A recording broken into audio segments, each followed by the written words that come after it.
for the San Jose Conservation Corps. I am our special projects manager, so I work for our CEO, Dorsey. His last name is also Moore. We're not related. We have to say that at every single thing we go to. So I do that. My other job is that I'm an elected city council member in the town of Los Gatos. I got elected last year at the age of 25, and it's been a great experience. And so I'm going to talk to you all a little bit about my journey and path and how I got involved as a young person and how that might help you all too.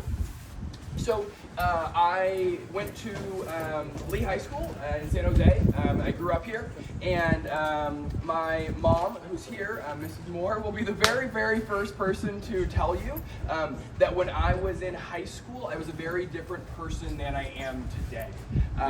I got into a lot of trouble with the law and with my parents, and I just didn't have a whole lot of direction. And I spent a lot of time, I think, trying to find things that excited me because I didn't have things that in my life that were productive that excited me. So I drove cars too fast and jumped off of cliffs into water and did all kinds of crazy things that I look back on and sometimes am embarrassed about. But again, I think I did that because I didn't have anything in my life that was kind of productive that I was excited about. And so I tried a bunch of different things. I thought I was going to join the military, and so I joined ROTC in high school. I went to Branham and did that, and turned out, nope, that's not for me. I didn't like getting yelled at and taking orders all day, and so I thought I was going to be a lawyer, and I tried mock trial, and thought that could be cool, and nope, that wasn't for me either. And so I tried all of these different things, just trying to find something that clicked. And I was thinking, as I was thinking about what I was going to say here, I was thinking about if there was anything that could have helped me when I was still looking, kind of figure out what would work. And so one piece of advice that I've heard is there's kind of three questions you can ask yourself as you're looking for a career or something that works for you in your life to see if it might work or help. The first question that you can ask yourself is there something that you love, that you enjoy, that gets you out of bed in the morning, that gets you excited? That's the first thing. If you have that one thing that gets you excited, that lights a fire under you, that is awesome. You should pursue that thing wholeheartedly. The second question is, are you good at it? Or can you get good at it? And the third question is, can it make money, which is the hardest one. But if you can line up all three of those things, you might have yourself a career or something that at least you can do for a little while that works. And so I'll say those three things again: something you're good at, something you enjoy, and something that makes money. When I first got involved in what I was trying to do, I didn't have those three things. I feel really lucky. I tried all these different things, none of them worked, and then when I decided to apply to college, I applied under political science and got into college under that major kind of on a whim. I didn't really know what it meant, and I got really lucky because it clicked. It was something that I enjoyed. It turned out I liked politics and government, and I could see myself doing that. When I first got involved in politics and government, it wasn't something that I was good at, and it wasn't something that made money, but I enjoyed it. And so because of that, I was able to to build my skills, eventually to a point where it became a career, and it was something that I was decent at.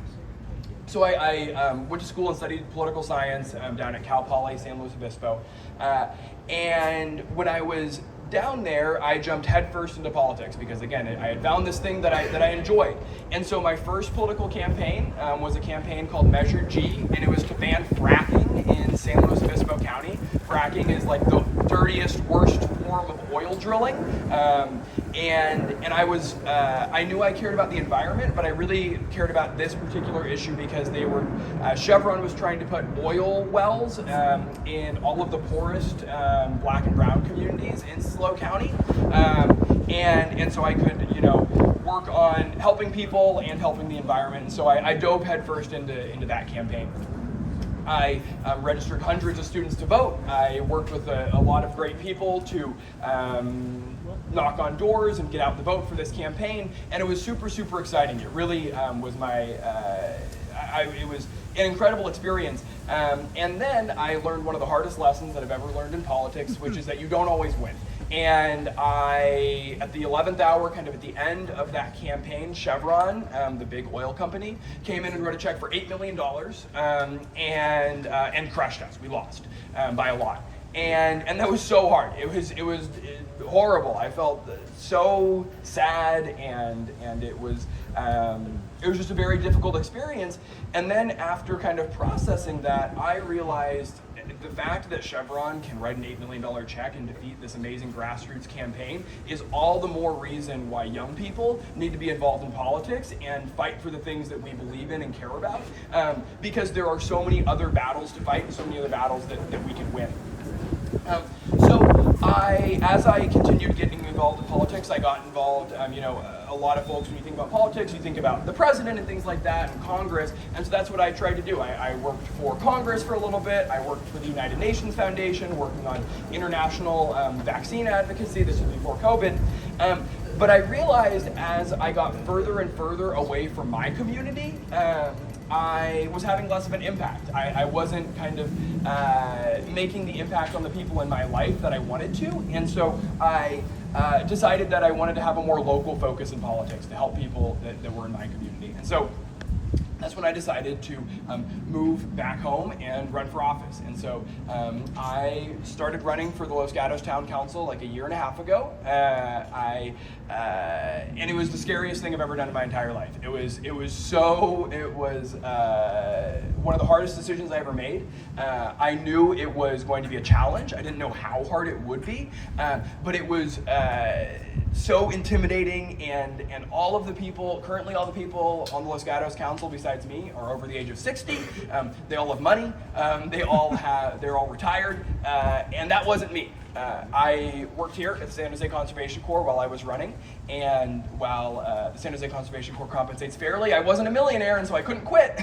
And so it was an uphill battle to raise money and talk to people and tell my story about why I thought I was the best person to serve in office. And it was interesting. I'm sure most of you all are familiar with Los Gatos and know that it is generally a white, affluent community with a lot of older folks that live there. However, when I started knocking on doors all throughout the town, I realized there were a lot of people sort of like me that were young, had moved back, and rented. About a third of people in that town rent, which surprised me when I started talking to all these people. And a lot of people cared about the same issues I cared about, which are housing affordability, the cost of living, the fact that we have homelessness throughout our communities, that we have climate change, that it continues to become a greater and greater issue. And as I talked to more and more people, I realized there were a lot of people in my community that felt the same way about these things that I did. And so after a long campaign, I won, and I won with the most votes ever in a Los Gatos Town Council election. I beat out the incumbent mayor. I became the youngest town council member ever elected to the council, and I feel very, very grateful every single day that I get to serve. I feel like we're making a big difference in the community. I am working on building a community center. I am working to try to tax Netflix. We're building a lot of affordable housing, and so a lot of good things are happening. But I will share a quick story as we're wrapping up here. That is, the first group of students I ever talked to was a group of fourth graders at Nodden Elementary School, where I went to school. And one of the students there, I had just gotten elected. This was, right into the very beginning of my term. And one of the students there asked me something that I will never, ever forget. He asked, hey, Mr. Moore, really appreciate your story, all of that, but why doesn't government do more to help people? Why doesn't government do more to help normal people like my parents? And that really kind of jarred me and contextualized everything that I wanted to do. And I have now spent my kind of political career trying to answer that question and trying to figure out how to help people in my community and this broader community that need it. So I will wrap up by returning to those three things. to just see if that might help any of you all, that if you can find something that you're good at, something that you enjoy, and something that makes money, you're golden. That's the golden ticket, and you're very, very lucky. And if you don't have all three of those things lined up yet, try to find one of those things or two of those things and pursue that, because I think that's one of the best ways to do it. Take classes at a community college. I just finished taking a class at San Jose City College in something completely unrelated to politics and government, and absolutely loved it. I took a class in emergency medicine and became an emergency medical responder. So if any of you have any interest in becoming an EMT or a nurse, there's great classes at San Jose City College. If you want to become a teacher like one of your great teachers, try student teaching or what have you. And there's so many good ways to kind of get involved. And I'll just conclude with saying I hope to be a resource to you all. If you have questions about government or politics or anything like that, or completely unrelated to that, I want to be a resource. So please feel free to reach out to me.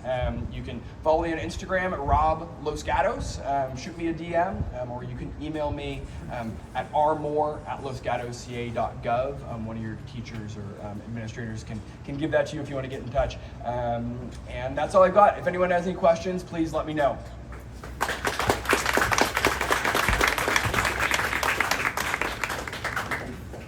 Any questions? How much you got paid? So, good question. To be on the town council, I get paid $6,000 a year, which is not very much money. So it's part of the barrier to being a young person in elected office is that you have to have another job. But there are good professional careers in politics, kind of professionally. If you're a political staffer, you make like $80,000 a year, which is pretty good. You said 60 or 6? I get paid $6,000 a year to be a city council member. Yeah. That's why I work here too. Anything else? Yeah.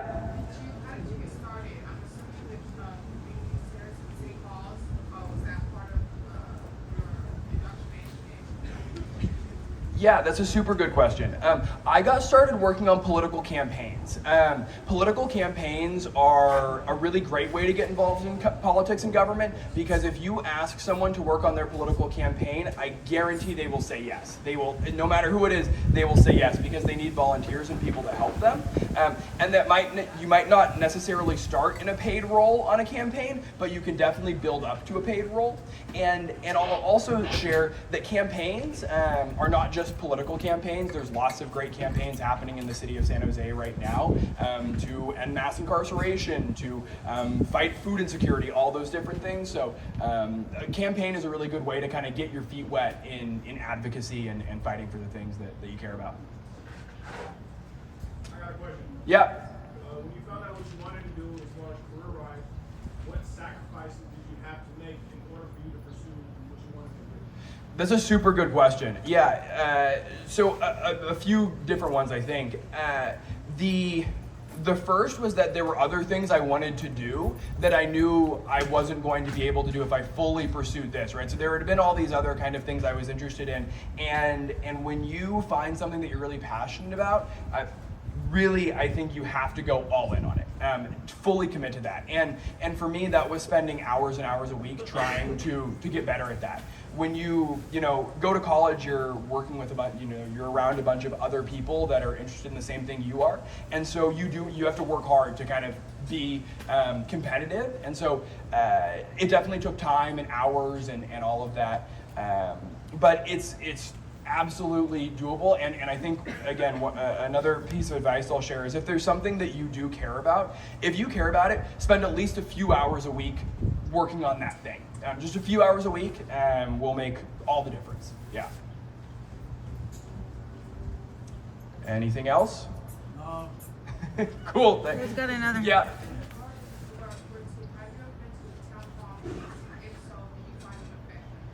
Yeah, good question. So actually, being on the town council is going to town hall meetings every 2 weeks. I'm one of the people that sits at the front there and gets yelled at and all that. And those meetings are where we make all of our decisions about the future of the community. And so I think they are effective. And going to city council meetings, showing up to city council meetings or town hall meetings is super effective, because if you've ever gone to one, you'll notice that there's only, a dozen or so people that show up besides the elected officials and the staff. And so the elected officials listen to the people that show up disproportionately. Those voices really matter. And so if you're ever interested in showing up, yeah, I encourage you to do so. Yeah. Well, thank you all very much. If you do have any questions, feel free to come up to me afterwards, and I can give you my contact information and we can talk. Thank you all very much. Take care.